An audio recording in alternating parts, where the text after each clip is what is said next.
अस्सलाम वालेकुम to all of you. कैसे हैं आप लोग? ठीक है।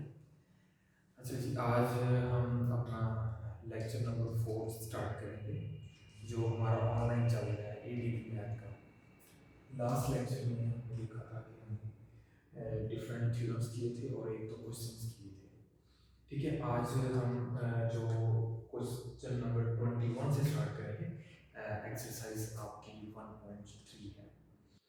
तो इसमें हमें जो क्वेश्चन 21 से जो 25 तक है या 26 तक है, हमने इनमें सिर्फ ये बताना है कि आपने इंटरवल फाइंड करना है, find interval in which F is discontinuous.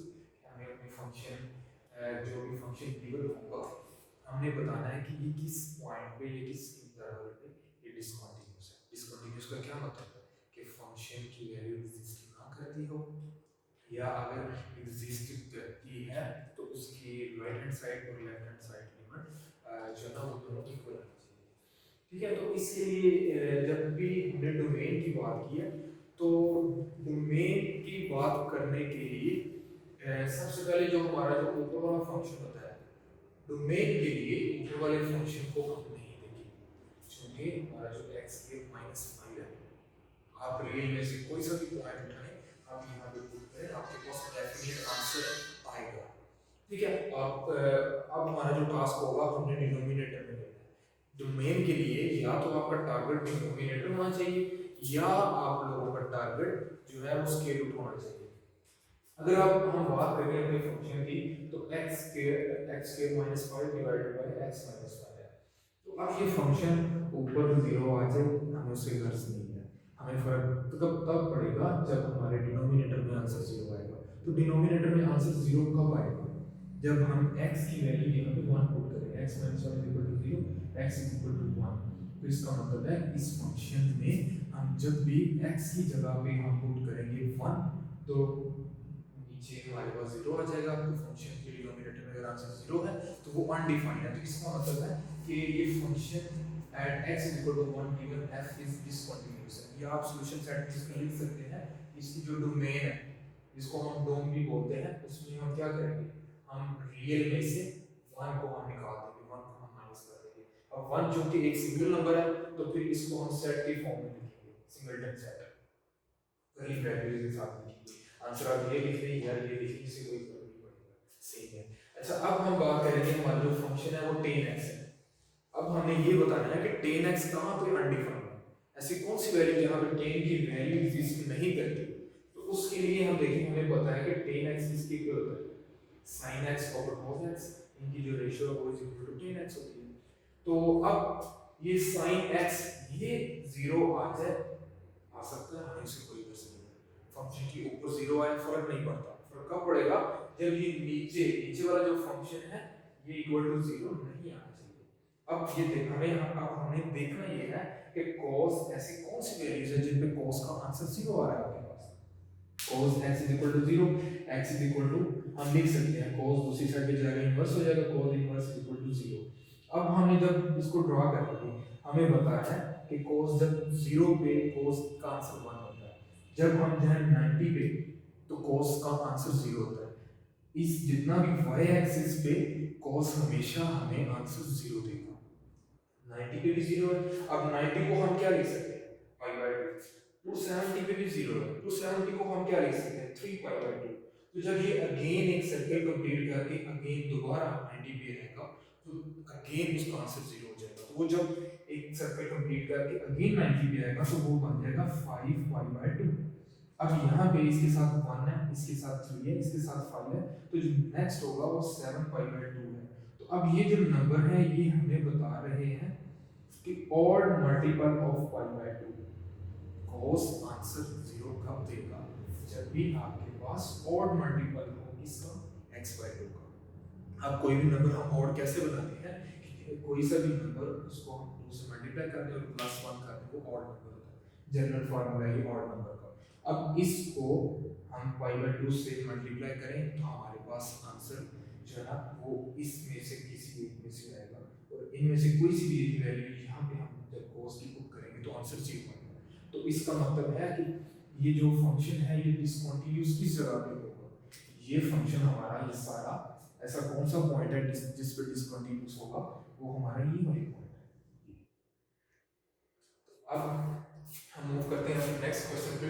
Question number 27 है f of x is equal to 1 plus 3x 1 over x है if x not is equal to 0। और जब x is equal to 0 होगा तो e की power 2 होगी। Check the function is continuous at x is equal to 0। हमें क्या check करना है कि फंक्शन 0 पे कंटीन्यूअस है या नहीं। फंक्शन को कंटीन्यूअस चेक करने के लिए left hand side limit right hand side limit दोनों इक्वल होनी चाहिए। अगर आपने हमारे पास एक सिंपल फंक्शन आ जाता है कि x is equal to 0, तो देन आप चाहे आप राइट हैंड साइड लिमिट ले लें या आप लेफ्ट हैंड साइड लिमिट ले लें, उस लिमिट का आंसर इसके इक्वल आना चाहिए। अब देखते हैं कि इसके इक्वल आता है या नहीं। लिमिट x अप्रोच टू 0 0 के ऊपर पॉजिटिव इंडिकेट कर रहा है कि आप राइट हैंड साइड लिमिट ले रहे हैं। तो इसके लिए पॉजिटिव के लिए इसका मतलब है कि अगर हमारे पास यहाँ पे 0 है तो जो इससे हम ऑनवर्ड जाएंगे तो वो पॉजिटिव होगा, अगर हम इस साइड पे आएंगे वो नेगेटिव। ये राइट हैंड साइड लिमिट के लिए होगा, ये लेफ्ट हैंड साइड लिमिट के लिए होगा।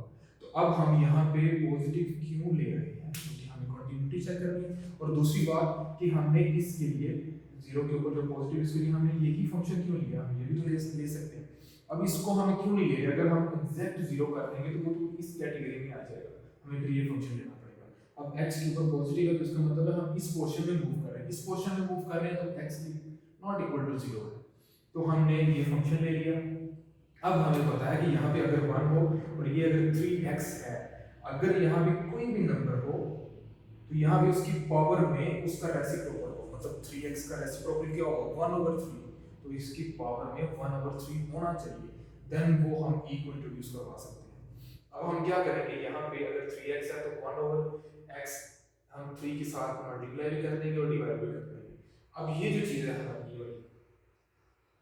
जब इस पे हम ये लिमिट अप्लाई करेंगे तो इसका आंसर e है, इसका हमने प्रूफ भी पढ़ा होगा हमने स्टार्टिंग में क्लासेस। तो अब ये जो क्वेश्चन इतना, इसका आंसर ये अगर y वाला 3 ये e क्यूब आ गया।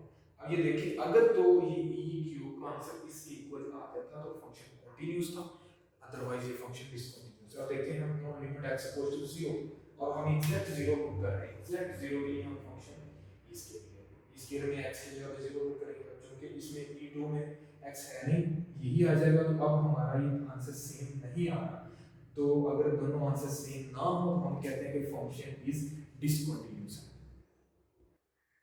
जी। अब हम मूव करते हैं अपने क्वेश्चन नंबर 34 पे। इसमें गिवन है कि f of x is equal to sin 3x divided by sin 2x if x not equal to 0, और 2/3 होगा if x is equal to 0। इस पे भी हमें वही काम करना है जो हमने प्रीवियस क्वेश्चन में किया था कि हमें फंक्शन देखना है कि ये वाला function at x is equal to 0 continuous है या नहीं। उसके लिए वही कंडीशन है, आप अपनी मर्जी से चाहे आप लेफ्ट हैंड साइड ले लें या राइट हैंड साइड ले लें, क्योंकि पिछले क्वेश्चन में भी राइट हैंड लिमिट ली थी तो इसमें भी हम राइट हैंड ले लेते हैं। 0 के ऊपर पॉजिटिव ये इंडिकेट कर रहा है कि आपने फंक्शन कौन सा लेना है। एटलीस्ट हम ये तो नहीं लेंगे क्योंकि पॉजिटिव है, पॉजिटिव साइड पे हम मूव कर रहे हैं, तो हम x नॉट इक्वल टू 0 वाली कैटेगरी में आ गए हैं, तो हम अपना ये फंक्शन लेंगे। अब देखिए कि अगर हम डायरेक्ट 0 पुट करें तो ये भी 0, ये भी 0, 0/0 इज इक्वल टू, ये भी अनडिफाइंड फॉर्म होती है, तो हमें ये इसको सिंपलीफाई करना पड़ेगा। हम देखते हैं कि इसका एंगल क्या है, इस साइन का एंगल 3x है और नीचे साइन का एंगल 2x है। हम क्या करेंगे, एंगल के साथ मल्टीप्लाई भी कर देंगे, डिवाइड भी कर देंगे। इसी तरह हम नीचे वाले को करेंगे, इसका जो एंगल 2x है 2x से मल्टीप्लाई भी करेंगे और डिवाइड भी करेंगे। उसके बाद हम नेक्स्ट स्टेप में क्या करेंगे, हम लिमिट इस पे अलग से अप्लाई कर देंगे, इस पे अलग से अप्लाई कर देंगे, इस पे भी लिमिट अप्लाई होगी, इस पे भी होगी। अब ये जो हमारे नंबर है इनको हमने सेपरेट लिख लिया। अब ये x इस x से कट गया, अगर ये x इस x से ना कटता तो हमें डेफिनेटली लिमिट इस पे भी अप्लाई करनी पड़ेगी। अब क्योंकि ये कांस्टेंट नंबर है या 3/2, हम इस पे लिमिट अप्लाई करेंगे। हमने ये एक फार्मूला पढ़ा हुआ है, इसका प्रूफ भी देखा था कि कोई भी ट्रिग्नोमेट्रिक फंक्शन हो उसका एंगल 7 बड़ा हो और उसी एंगल से उसको ओवर डिवाइड कर रहे हैं। ये बात याद रखिए कि हम एंगल को डिवाइड नहीं कर रहे हैं, हम होल फंक्शन को डिवाइड कर रहे हैं। जस्ट लाइक अगर यहाँ पे आ जाए sin 3 थीटा तो इसका मतलब है हम 3 थीटा से डिवाइड करें, ये इस कैटेगरी में, अदरवाइज ये तो एंगल से कट रहा है, हम एंगल को डिनोमिनेटर से नहीं काट सकते। तो अब ये जो फंक्शन है मतलब लिमिट इसको अप्लाई करते हैं, हमें पता है ये वहाँ की इक्वल इसका हमने प्रूफ भी देखा है। इसी तरह ही ये भी यहाँ की इक्वल है, हमें इससे एग्जिस्ट नहीं है कि उसका एंगल क्या है, एंगल जो भी हो नीचे डिनोमिनेटर में वही नंबर होना चाहिए, तो आंसर उसका 1 आ जाएगा। ये भी 1, ये भी 1, ये 3/2 3/2 आ गया। अब देखिए कि हम इस फंक्शन को लेके हम चले आंसर 3/2 यहाँ पे है, तो सॉरी यहाँ पे 3/2 है,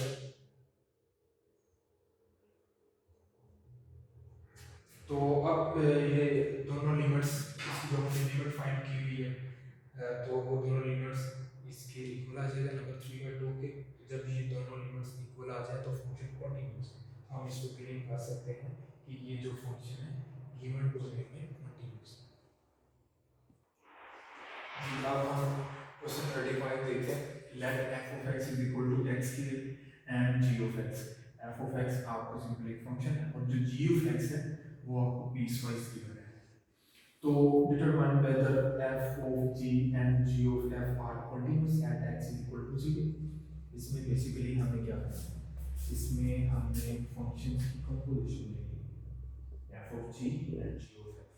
हमने फिर बताना है कि ये f of g और g of f क्या ये दोनों दी हुई लिमिट पे दोनों कंटिन्यूस हैं या नहीं। तो इसके लिए हमें सबसे पहले ये फाइंड करना पड़ेगा f of g और g of f। तो जब हम f of g फाइंड कर लेंगे फिर उसकी f of g की हमें लेफ्ट हैंड और राइट हैंड हमें लिमिट जो है ना फाइंड करनी है। f of g is equal to, बाहर अगर f पड़ा हुआ है तो f को हम एज लिखेंगे, इस g को हम g of x कहेंगे, इस g को हमने g of x, इसको हमने इसमें कन्वर्ट कर दिया। अब ये f एज इट इज है, g of x की वैल्यू क्या है, g of x -4 कब है, जब x less then 0, x less then 0 वाले केस में हम फॉलो करेंगे। तो अब ये आंसर जो है ये हमें क्या कह रहा है कि आपका जो f of x है, तो आपने x की जगह पे क्या पुट करना है -4, तो f of x में x की जगह पे -4 पुट कर दिया, -4 का स्क्वायर इज इक्वल टू 16। अब हमने इस पे लिमिट अप्लाई करनी है, हम लिमिट कौन सी अप्लाई करेंगे, इसमें लेस देन, और जब लेस देन आएगा तो हमने अपनी कौन सी फाइंड करनी, लेफ्ट हैंड साइड लिमिट। तो लिमिट 0 इसके ऊपर नेगेटिव का साइन है, f of g of x is equal to 16, क्योंकि यहाँ पे x है नहीं तो हम 0 नहीं पुट करेंगे, 16 एज इट इज 16 आ जाएगा। अब हम इसी फंक्शन की हम चेक करेंगे कि हमारा जो दूसरा इसका जो केस है वो हम बनाएंगे, f of g is equal to f g of x, f as it is g of x की जगह पे g of x x minus 4 आ गया। तो ये कब केस होगा, जब x greater than is equal to 0, x greater than is equal to 0, क्योंकि हमारा यहाँ पे हमने लेफ्ट हैंड साइड ले ली लिमिट और अब हमें इसकी चाहिए राइट हैंड के लिए x greater than 0, और जब x greater than 0 होगा तो जो हमारा g of x है x minus 4 है, इस g of x की जगह पे हम x minus 4 लिखेंगे, क्योंकि हम अब ये वाला केस ले रहे हैं। तो अब g of x की हमने वैल्यू लिख दी। अब ये फंक्शन ये कह रहा है कि आपने f of x में जहां पे x है वहां पे आपने क्या पुट करना है, x minus 4, जहां पे x है वहां पे आपने x minus 4 पुट करना है, x minus 4 को यहां पे पुट किया, x minus 4 का स्क्वायर। अब हम यहां पे राइट हैंड साइड लिमिट को अप्लाई करेंगे, x और जो 0 positive f of x is equal to limit, इसके लिए फंक्शन ये x की जगह पे 0 पुट करें तो -4 आ जाएगा, -4 का स्क्वायर इज इक्वल टू 16 आ जाएगा। Limit of f of g is exist at x is equal to, क्यों एग्जिस्ट करती है, क्योंकि ये 16 और ये 16 दोनों आंसर सेम आ गए। हमारा जो लेफ्ट हैंड साइड लिमिट थी और राइट हैंड साइड लिमिट थी, दोनों का आंसर क्या आ गया, इक्वल आ गया, जिसका मतलब है हमारी लिमिट एग्जिस्ट करती है। तो अब हमें इसको चेक करना है g of f को, g of f of x किसके इक्वल होगा, g as it is, और ये f of x हमारा किसके इक्वल है, f of x is equal to x in x की जगह। अब ये फंक्शन ये क्लेम ये कर रहा है कि g of x में आपने x की जगह पे x की वैल्यू पुट करना है। इसके अगेन दो केसेस बन जाएंगे, क्योंकि हम b की दो केसेस के साथ कर रहे हैं। तो जब x less than equal to 0 होगा तो हमारा फंक्शन भी यूज होगा, तो वो तो -4 आ जाएगा, क्योंकि इसमें x है ही नहीं तो हम ये वाली वैल्यू वहाँ पुट नहीं कर सकते, -4 आ जाएगा। अब हमने लेफ्ट हैंड साइड का जब इस पे हमने क्या करना है, लेफ्ट हैंड साइड पे लिमिट अप्लाई करनी है, तो ये फंक्शन इसका आंसर -4 था, -4 पे लिमिट अप्लाई की तो -4 ही आएगा। अब हमने बात करनी है कि जब हमारा x greater than is equal to 0, दूसरा केस हमारा होगा, तो उसमें g f(x) x के, इसका मतलब है ये कह रहा है कि हमें कि जो आपके पास फंक्शन है g of x में आपने x की जगह पे क्या पुट करना है, x के यहाँ पे पुट करेंगे, क्योंकि हम एक केस और ले रहे हैं, तो अब ये x की जगह पे x स्क्वायर आ गया, इसकी जगह पे x स्क्वायर -4, x के -4 if x greater than equal to 0। तो अब जब हम लिमिट इस पे अप्लाई करेंगे तो लिमिट यहाँ पे जो हम राइट हैंड साइड लिमिट की बात कर रहे हैं तो ये पॉजिटिव आएगा, तो लिमिट x इक्वल टू 0, तो x के -4 इस पे जब लिमिट अप्लाई करेंगे ये नंबर इस पे आएगा 0, तो बाकी रहेगा -4 और नॉट इक्वल टू 4। अब देखिए कि जो आपकी लेफ्ट हैंड साइड लिमिट थी वो और आपकी राइट हैंड साइड लिमिट दोनों का आंसर सेम नहीं है, दोनों का आंसर एक का -4 है, एक का 4 है, तो इसका मतलब है कि limit does not exist at x is equal to 0 of g of x। देखिए डियर स्टूडेंट्स, आपका जो चैप्टर नंबर 1 है वो एवरी रिस्पेक्ट से आपका कंप्लीट हो गया होगा इंशाल्लाह। एक आज या कल आपको बता दिया जाएगा कि आपका ये टेस्ट हमें कैसे कंडक्ट करना है और किस तरह हम इसको लेंगे, तो आप लोग अपनी प्रिपरेशन करें चैप्टर नंबर 1 की। तो इस हवाले से अगर आपको किसी किस्म की कोई क्यूरीज या आपको कोई प्रॉब्लम है तो आप जो है ना वो ग्रुप में डिस्कशन चलती है, तो आप लोग वहाँ पे अपना क्वेश्चन पूछ सकते हैं।